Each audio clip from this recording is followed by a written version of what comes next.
राम राम। जय माँ भारती, जय हिंदुस्तान। आप सभी का मेरे YouTube चैनल सत्य साक्षात्कार मुरारी मिश्रा में हार्दिक अभिनंदन एवं स्वागत है। आप सबसे मैं निवेदन करूंगा कि कृपया अगर आप मेरे चैनल को सब्सक्राइब नहीं किए हैं तो कृपया राजनीतिक आकलन और विश्लेषण सटीक रूप से जानने और समझने के लिए मेरे इस चैनल को आप जरूर सब्सक्राइब कर लीजिए। आज हम लोकसभा के एक अंतिम पड़ाव में पहुंच चुके हैं आकलन और विश्लेषण के मामले में।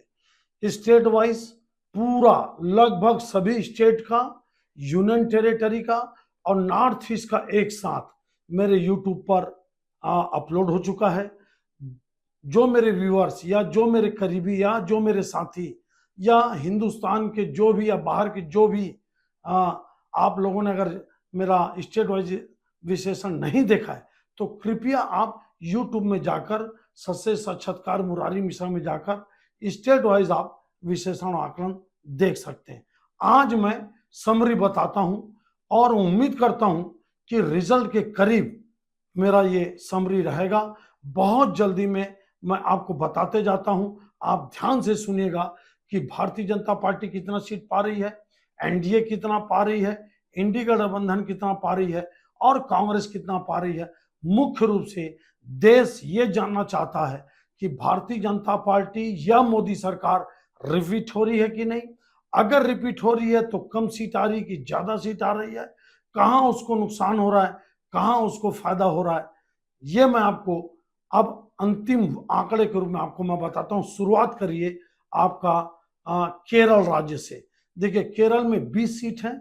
मेरा आकलन बोलता है कि भारतीय जनता पार्टी 0 से 2 सीट जीत सकती है, 0 पे भी आ सकती है और 2 सीट भी आ सकती है।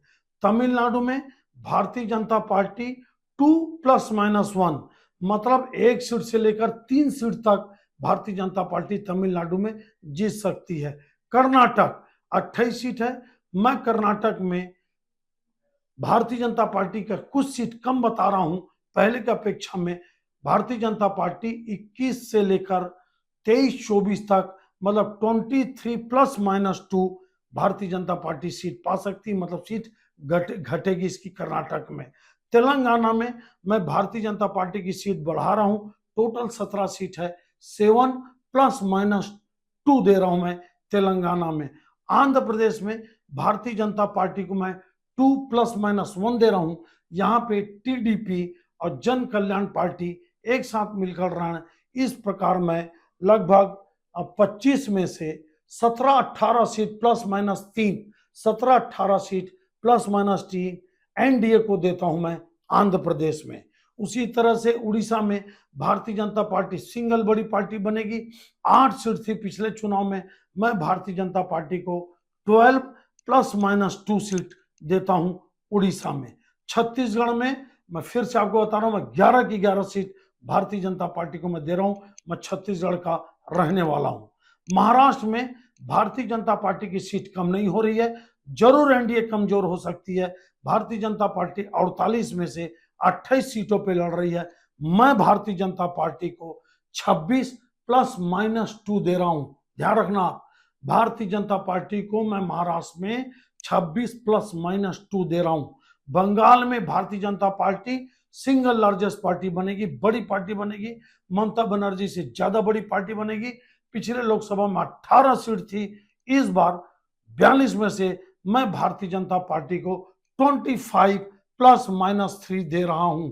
ध्यान देना, +-3 मतलब 22 से लेकर 27-28 के बीच में मैं भारतीय जनता पार्टी का सीट दे रहा हूं बंगाल में। नॉर्थ ईस्ट में 11 सीट है, मैं भारतीय जनता पार्टी को 9 ± 2 मैं भारतीय जनता पार्टी और एनडीए को मिलाकर दे रहा हूं, क्योंकि यहाँ पे अन्य छोटे छोटे जैसे मोथा पार्टी है और आपके मणिपुर में नागा पीपुल्स पार्टी को बीजेपी समर्थन दी है, मोथा पार्टी को त्रिपुरा एक सीट। इस प्रकार से 9 ± 2 मैं एनडीए को दे रहा हूं, बीजेपी अन्य के मिला के। राजस्थान में मैं भारतीय जनता पार्टी को 23 ± 2 दे रहा हूं। हो सकता है 1-2 सीट रविंद्र भाटी जैसी एक सीट है, चुरू से राहुल कश्यप वाली एक सीट है और एक आध सीट और, लेकिन फिर भी मैं 25 ± टू आपको दे रहा हूं राजस्थान में। गुजरात में लगभग 26 की 26 सीट में दे रहा हूं। एक सीट साबरकाठा या कोई एक सीट पर जरूर जोरदार लड़ाई है, लेकिन मैं 26 ±1 भारतीय जनता पार्टी को दे रहा हूं। दिल्ली में 7 की 60 सीट दे रहा हूं। उत्तराखंड में 5 की 5 दे रहा हूं। हिमाचल प्रदेश में एक सीट में लड़ाई जरूर है, फिर भी मैं 4 की 4 दे रहा हूं।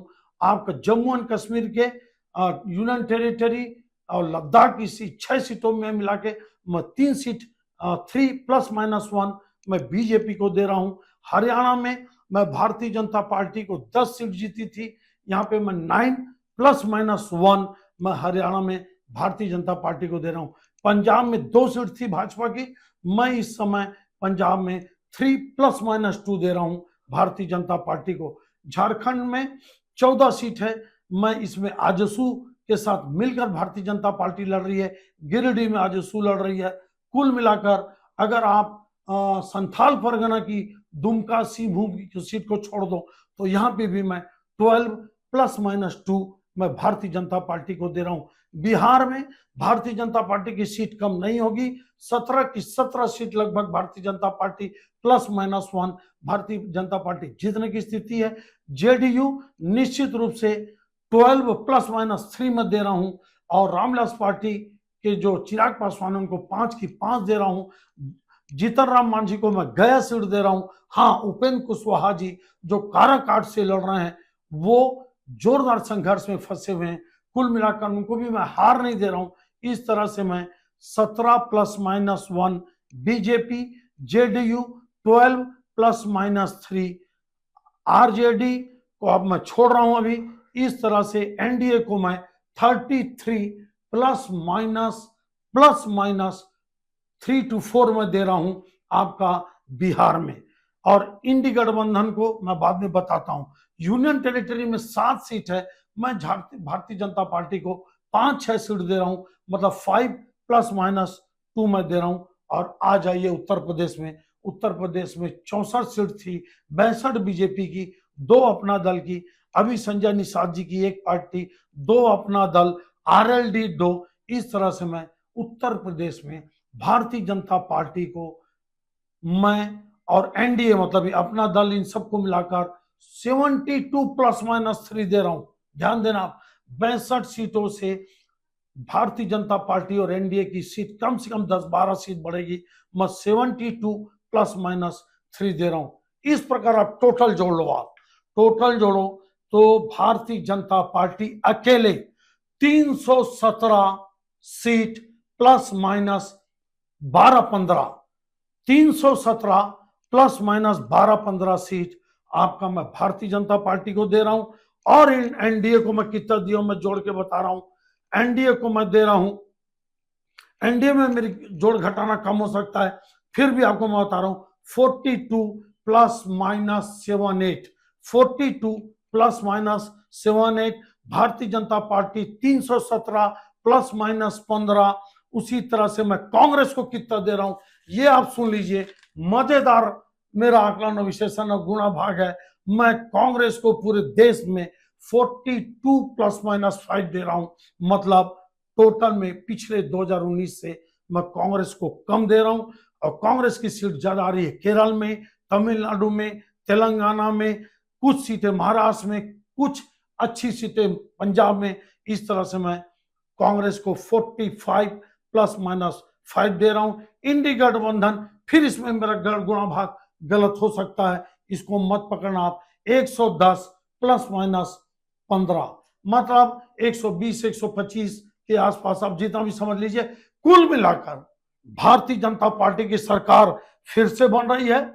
आखिरी आकलन आपको बता रहा हूं, पिछले 2019 से ज्यादा सीट का आकलन मेरा बैठ रहा है, ये मान के चलिए। हाँ, 400 सीट एनडीए नहीं आ रही है, भारतीय जनता पार्टी 370 भी नहीं आ रही है, लेकिन हाँ 335-340 के आसपास आ सकती है। फिर मैं बता रहा हूं आपको 317 320 ±15 ये मेरा सच्चे साक्षात्कार मुरारी मिश्रा का अंतिम आकलन और विश्लेषण है।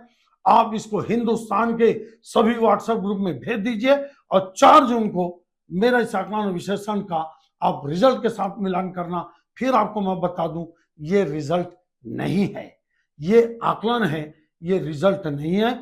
ये आकलन विश्लेषण आपको कैसा लगा आप जरूर कमेंट्स करके बताइए। आपके हिसाब से बीजेपी और एनडीए की कितनी सीट आ रही है आप जरूर कमेंट्स करके बताइए। तब तक मेरे चैनल को समर्थन और सहयोग देते रहिए और हिंदुस्तान के सभी व्हाट्सएप ग्रुप में फॉरवर्ड और शेयर करते रहिए, लाइक और कमेंट्स करते रहिए। आप सबको बहुत बहुत धन्यवाद। जय हिंद, जय मां भारती। नरेंद्र मोदी जी को फिर से प्रधानमंत्री बनने की ढेरों शुभकामनाएं। जो काम हिंदुस्तान में 10 साल में नहीं कर पाए मोदी जी, आप उसको बेधड़क करिए। देश की जनता आपके साथ है, ये मेरी भविष्यवाणी है। मोदी जी अच्छा मंत्रिमंडल भी बनाएंगे, इसकी भी शुभकामनाएं देता हूं। और जो गलतियां 2019 में किए वो गलती आने वाले 5 साल में नहीं करेंगे। पुनः नरेंद्र दामोदर दास मोदी जी को पुनः प्रधानमंत्री तीसरी बार बनने के लिए ढेरों शुभकामनाएं, बधाई। ये जीत नरेंद्र मोदी की जीत है, ये जीत अमित शाह के चाणक्य राजनीति की जीत है, ये जीत मोदी जी की लोकप्रियता की जीत है, जन कल्याणकारी की जीत है। इन्हीं शुभकामनाओं के साथ आपका बहुत बहुत धन्यवाद। जय हिंद, जय मां भारती।